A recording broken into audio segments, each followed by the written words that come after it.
दिन भर बातें बहुत हुई हैं और आप लोग भी सुन रहे हैं। वैसे तो इस ऐतिहासिक महासम्मेलन में लाखों की तादाद में लोग आए हैं। कई सारे लोगों के बीच में कई सारी चर्चाएं हैं। कुछ लोग कहते हैं कि आदिवासी समाज के ये लोग नाचने और गाने को आते हैं। ठीक है, कोई बात नहीं। कुछ लोग कहते हैं भीड़ इकट्ठी हुई और चले गई, कोई बात नहीं। लेकिन ये लोग क्यों आए हैं? नाचने तो नाचने के लिए, लेकिन आए क्यों हैं? ये बात समझने की है। जब आप अपने इलाकों में निकलते हैं, बाबुल साहब कह रहे थे गांव गांव, घर घर, मोहल्ले मोहल्ले और अंतिम कड़ी के व्यक्ति तक पहुंचिए। वो किस हालात में अपना जीवन व्यतीत कर रहा है। हल्का सा उदाहरण देना चाहूंगा मैं। हमारे समाज के क्रांतिकारी साथियों ने, दूरदृष्टि को रखने वाले साथियों ने सदियों से हम लोगों की जल जंगल जमीन और इस देश की रक्षा के लिए संघर्ष किया। आजादी की लड़ाई में शहीद हुए, अपने प्राणों की आहुति दी, लेकिन उनको इतिहास में कहीं जगह नहीं मिली। और आज भी संघर्ष कर रहे हैं। और 30 साल पहले समाज के आने वाले भविष्य के बारे में सोचने वाले लोगों ने अलग अलग राज्य के लोगों को, अलग अलग इलाके के लोगों को इकट्ठा करने का प्रयास किया। जितना हम जान पाते हैं, शुरुआत में 200-300 लोग इकट्ठे हुआ करते थे। लोगों ने सोचा होगा कि आदिवासी लोग इकट्ठे होते हैं, उनके बीच में कुछ ऐसी बातें डालो फिर बिखर जाएंगे, चिंता की कोई बात नहीं। लेकिन उन्होंने कभी नहीं सोचा होगा कि इतनी संख्या में 30 साल बाद इतने सारे लोग इकट्ठे हो जाएंगे। आज जो लोग आए हैं, जिनके अंदर दर्द है, जिनके अंदर दर्द है, जिनके अंदर ललक है और वो उलगुलाल की कामना करते हैं, वो लोग आज यहाँ पर बैठ के पंडाल में सुन रहे हैं। और इस बुलावे में मत रहिएगा कि जैसे वर्षों से आदिवासियों के साथ में किया गया और वैसे ही करते रहेंगे और समाज की नौजवान पीढ़ी उसे बर्दाश्त करेगी, ऐसा संभव नहीं है। ये देखने को मिल रहा है इस पंडाल में और इस परिसर में। हम देख रहे हैं सबसे ज्यादा युवा लोग हैं। अर्थात इसका मतलब क्या है?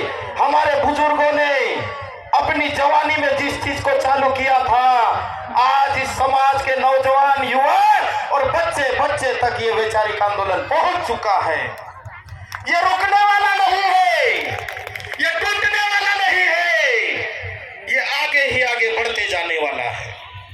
और ये लड़ाई सिर्फ आदिवासियों की है ऐसा नहीं है। ये लड़ाई उन गरीबों की है जिनके हाथों से सब कुछ छिन गया है और देश के और दुनिया के चंद लोगों के हाथों में दुनिया की प्रॉपर्टी इकट्ठी हो गई है। ये लड़ाई आदिवासी और गैर आदिवासी के बीच की नहीं है, ये लड़ाई संपदा की और जल जंगल जमीन की है। लेकिन लड़ाई के महत्व को समझने की बात है। हम यदि जल जंगल जमीन को बचाने की बात करते हैं अर्थ अलग होता है। हम क्यों बचाना चाहते हैं इस जल जंगल जमीन हवा पानी को? इसलिए नहीं कि इसको बेचे और हमारे घरों को भरे, नहीं, हम इसलिए बचाना चाहते हैं कि जितना आवश्यकता है उतना हम ले लें और बाकी का सुरक्षित रखते हुए आने वाली पीढ़ी के लिए छोड़ जाए, इसलिए बचाना चाहते हैं। और आप लोग क्यों छीन लेना चाहते हैं, यह समझ लेने की बात है। आप इसलिए छीन लेना चाहते हैं कि आप हमीरपुरा की जमीन को खरीद के यहाँ पे पूंजीवाद को लाना चाहते हैं, बाजारवाद को खड़ा करना चाहते हैं और इसको बेच के पैसा बनाना चाहते हैं और पैसे से आपका जीवन में अय्यासी लाना चाहते हैं। आप जंगल काट के आपके जीवन में अय्यासी लाना चाहते हैं। आप खनिज संपदा को खोद के निकाल के आपके घरों को भरना चाहते हैं और एक हाथ से छीन के अपने पास रखना चाहते हैं। तो सोच लीजिए, ये लड़ाई सिर्फ आदिवासियों की है ऐसा नहीं है। यह लड़ाई सोच की है। यह लड़ाई दुनिया के अस्तित्व को टिकाने की है। यह लड़ाई बड़ी है, जितनी हम समझ रहे हैं उतनी आसान भी नहीं है और उतनी छोटी भी नहीं है। इस मंच पे कोई आ जाए, कोई चले जाए, लड़ाई हम जीत लेंगे ऐसा भी नहीं है। ये लड़ाई तो लाखों कार्यकर्ता, इस मंच पे जो लोग आते हैं उनके जैसे लाखों कार्यकर्ता हमारे समाज में तैयार हो जाना चाहिए।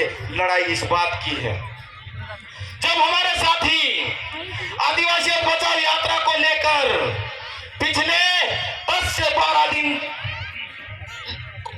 के समय में लोगों के बीच में गुजारा है और ये 1 साल की बात नहीं है, कई वर्षों की बात है।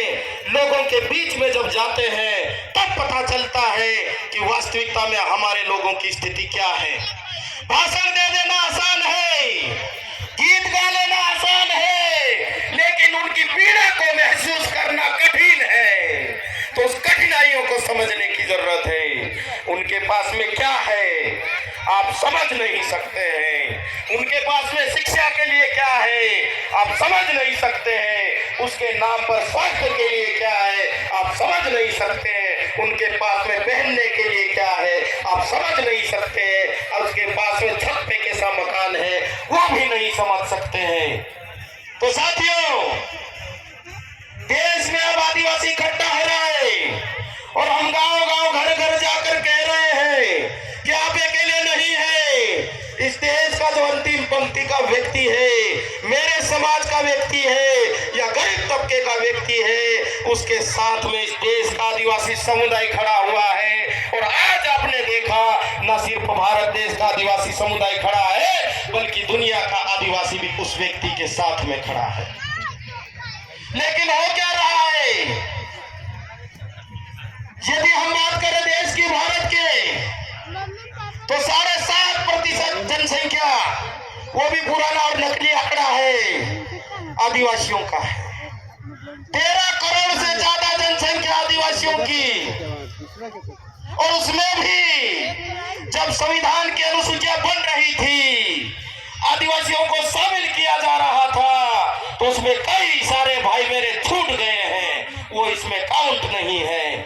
और कई सारे आदिवासी लोग नकली हैं जो हम लोगों के बीच में घुसपैठ बनाए हुए हैं। और समाज के नाम पे जो फायदा उन गरीबों को मिलना चाहिए, उनके नाम का फायदा वो नकली लोग उठा रहे हैं। वो भी बात यहाँ पर है।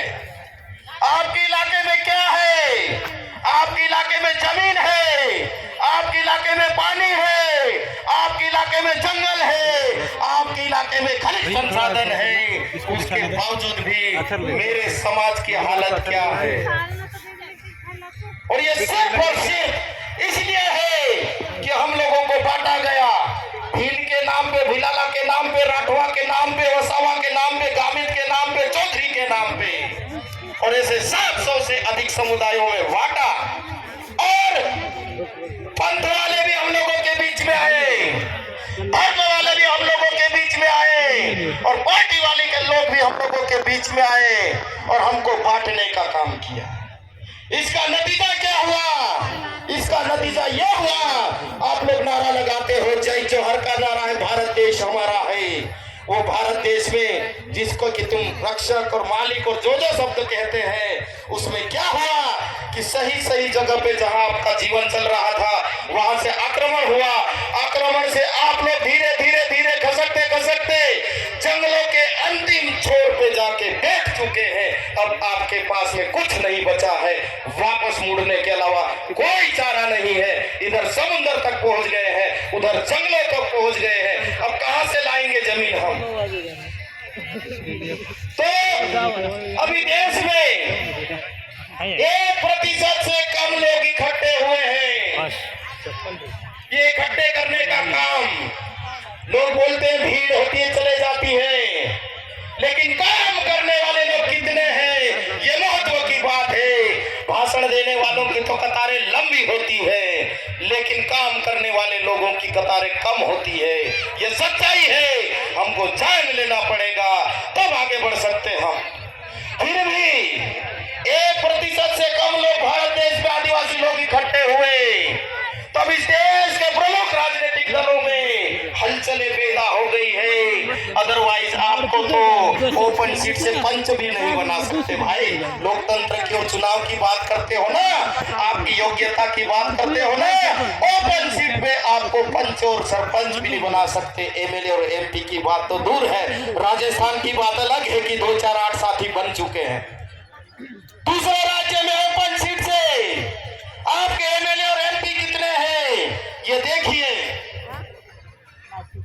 लेकिन जब आदिवासी इकट्ठा हो रहा, एक समय ऐसा था कि मेरे समाज में मंच नहीं था, लोग सही दिशा में बात नहीं कर रहे थे। तब मेरे समाज को बुरा मत मानना, दारू की बोतलों के नाम पे इकट्ठे किया करते थे, मुर्गे और बकरे के नाम पे इकट्ठा किया करते थे, सेब परवल बांट के भगा दिया करते थे। लेकिन अब ऐसा नहीं हो रहा है, इसलिए इनके अंदर हलचल मची हुई है। और इसलिए इस देश के प्रथम नागरिक महामहिम द्रौपदी मुर्मू को राष्ट्रपति बनाया जाता है। इसलिए नहीं कि आजादी के अमृत महोत्सव तक आदिवासियों को देश का प्रथम नागरिक नहीं बनाया गया, इसलिए नहीं, इसलिए बनाया गया कि अब देश का आदिवासी धीरे धीरे इकट्ठा हो रहा है, और इकट्ठा हो रहा तो उन लोगों के बीच में से छिटकते जाएगा, ये डर है उन लोगों को। इसलिए और विपक्ष के नेता इसलिए नहीं कहते कि आदिवासी का अर्थ ये होता है और आदिवासी इस देश का मूल मालिक है, इसलिए जल जंगल जमीन का पहला अधिकार इनका है, इनको मिलना चाहिए। इसलिए नहीं कहते कि तुम लोग अलग अलग है, नहीं, आप लोग धीरे धीरे इकट्ठे हो रहे, इसलिए ये भाषा परिवर्तित हुई है। अन्यथा तो शासन आए और शासन गए हैं और आगे भी आते रहेंगे, जाते रहेंगे, उसकी चिंता नहीं करना है। हमको इस आंदोलन को सही दिशा में बढ़ाने की जरूरत है। मेरा समाज विस्थापन की समस्या से ग्रसित है, मेरा समाज पलायन की समस्या से ग्रसित है, मेरा समाज भूखमरी की समस्या से ग्रसित है, मेरा समाज गरीबी की समस्या से ग्रसित है, ऐसी नाना प्रकार की समस्या से ग्रसित है। और हम लोग जो जवाबदारी है उसको ईमानदारी से निभाएं। आपके इस गुजरात में जो स्टैच्यू ऑफ यूनिटी बनी है, किनकी जमीन है वहां? कौन लोग विस्थापित हुए वहां से? कितने लोग आंदोलन कर रहे हैं वहां पर? क्या नतीजा हुआ है उसका? क्या सही और वाजिब मुनाफा उन लोगों को मिला है आज तक? केवड़िया के विस्थापित और जो हमारे जगन भाई गीत में गाते हैं, उस डैम के, उकाई डैम के विस्थापितों को मुआवजा मिला है क्या? उनको न्याय मिला है क्या? उन लोगों के साथ में कितने लोग हैं, यह महत्व की बात है। लड़ाई वो नहीं है कि यहाँ के भाषण दे दिए और बात करके चले गए। महत्व की बात वो है कि कि उन लोगों के साथ में कितने लोग खड़े हैं। क्या केवड़िया विस्थापित उकाई डैम के साथ में आप लोग हो? हाथ ऊंचे कीजिए। हाथ ही नहीं उठ रहे आप लोगों के। जो विस्थापित लोग हैं हमारे संघर्ष कर रहे हैं, उनके संघर्ष में आप लोग हो कि नहीं?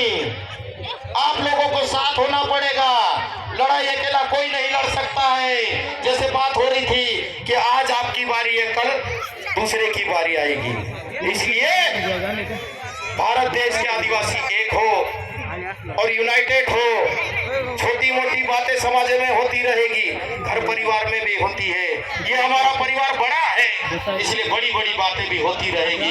उनको छोड़िए और सारे समुदाय को एक कीजिए।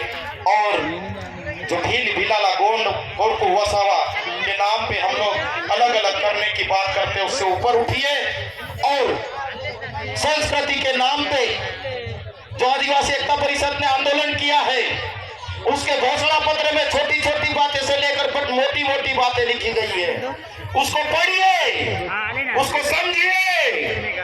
और समझने के नाम पर बाद में हम लोग, जैसे मंच पर सारी बातें हो चुकी है, मैं रिपीट नहीं करना चाहूंगा, अलग अलग प्रकार से हम लोग बटे हुए हैं। संस्कृति के नाम पे हम लोग देश के आदिवासी एक हो सकते हैं। इसलिए आदिवासी एकता परिषद सांस्कृतिक एकता महासम्मेलन का आयोजन करती है। और यदि दुनिया को बचाना है तो यूनिवर्सल बातों को लेकर चलना पड़ेगा, तब जाके हमारी लड़ाई का स्तर ऊपर उठेगा और दुनिया में सच्चे और ईमानदार लोग खत्म होंगे। ऐसा नहीं है, चाहे आदिवासी की बात हो या गैर आदिवासी की बात हो, आज भी लोग बचे हुए हैं। वो लोग आपके साथ में जुड़ने के लिए तैयार है। जैसा आज एक छोटा सा नमूना देखने को मिला, ऐसे तो कई सारे लोग जुड़ने के लिए तैयार है। लेकिन पहले हम अपने समाज को तैयार करना चाहते हैं, उसके बाद में बात करेंगे। अदरवाइज जब हमने साथ में बैठने की बात की, हमारा अध्ययन मंथन चिंतन लेखन कमजोर होने की वजह से हम लोगों को पीछे कर दिया गया और लोगों ने नेतृत्व ले लिया। इसलिए पहले आप तैयार हो जाइए और फिर बाद में लोगों से बात करेंगे। लेकिन संवाद का सिलसिला हमारा जारी है और हमारे लोग संवाद करने वाले अब धीरे धीरे तैयार हो रहे हैं। चाहे प्रशासनिक लेवल की बात हो, चाहे राजनीतिक नेतृत्व की बात हो, हमारे नमूने धीरे धीरे तैयार हो रहे हैं। मैं संचालक महोदय की आंखों को देख के समझ सकता हूं। इसलिए बात तो बहुत की जा सकती है, लेकिन रास्ते में हम लोगों ने बहुत बातें की है और हमारे साथियों ने उसको लाइव भी चला दिया।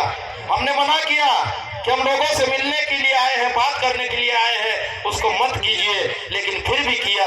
लोगों ने बहुत बातें सुनी है। एक बार जो यात्रा में चले हैं, चाहे मध्य प्रदेश के किसी भी कोने से निकले हो या देश के किसी भी कोने से निकले हो, आदिवासियत बचाओ यात्रा को लेकर उन जाबाज साथियों के लिए तालियों के गड़गड़ाहट से स्वागत अभिनंदन कीजिए। मैं मेरी बात को पुनः स्वागत अभिनंदन के साथ में खत्म करता हूं। मुझे अवसर दिया, बोलने की जरूरत नहीं थी क्योंकि काम करने की जरूरत है। बोलने से ज्यादा काम करने से परिवर्तन आएगा, बोलने से उतना परिवर्तन नहीं आएगा जितना काम करने से। शुक्रिया, धन्यवाद, आभार।